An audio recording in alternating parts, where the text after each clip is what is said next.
जय श्री माता जी। आप सभी सहजी भाई और बहनों का today Sahaja Yoga news India YouTube channel पर हृदय से स्वागत है। आज हम एक और नए सहजयोग मिरेकल के बारे में जानेंगे। शिवानी यादव नामक सहजयोगिनी दीदी का यह सुंदर अनुभव है। इसमें उन्होंने उनको आए एक स्वप्न के बारे में बताया है। सुनिए इस अद्भुत, अविश्वसनीय, अकल्पनीय मिरेकल में। माँ ने मुझे तुमको अंदर ले जाने के लिए भेजा है। माँ ने मुझे तुमको अंदर ले जाने के लिए भेजा है। Shivani Yadav, Sahaja Yoga friends and family से साभार।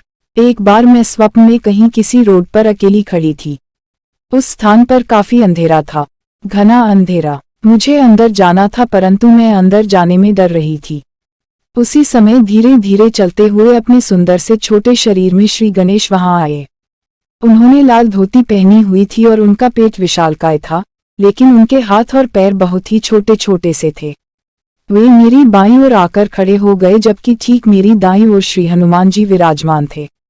उनका विशालकाय शरीर नारंगी रंग के वस्त्र से लिपटा हुआ था। उनकी पूंछ बड़ी लंबी थी।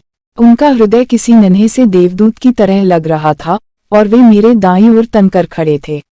उनके हाथों में उनकी शक्तिशाली गदा थी।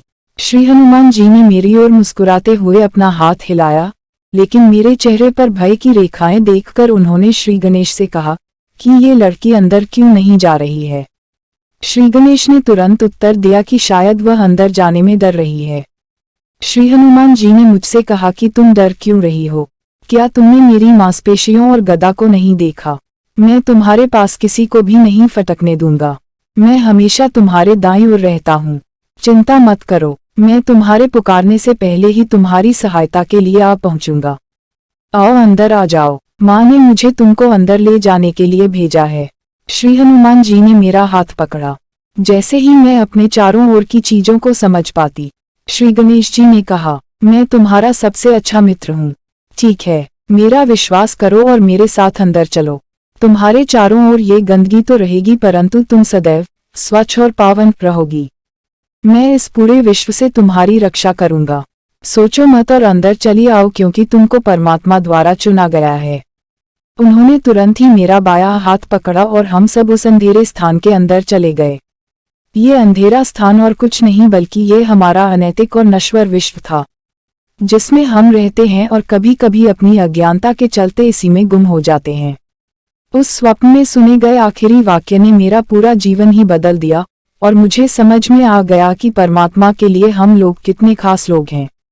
अधिकांशतः जब हम अपने जीवन में व्यस्त रहते हैं तो ऐसे ही स्वप्न हमारे लिए मधुर चेतावनी की तरह आते हैं और हमें बताते हैं कि वास्तव में परमात्मा के लिए हम कितने विशेष लोग हैं।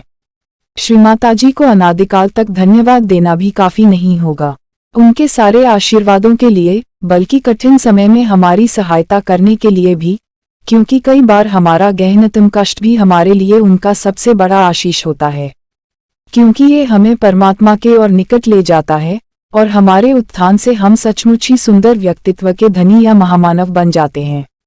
जय श्री माता जी।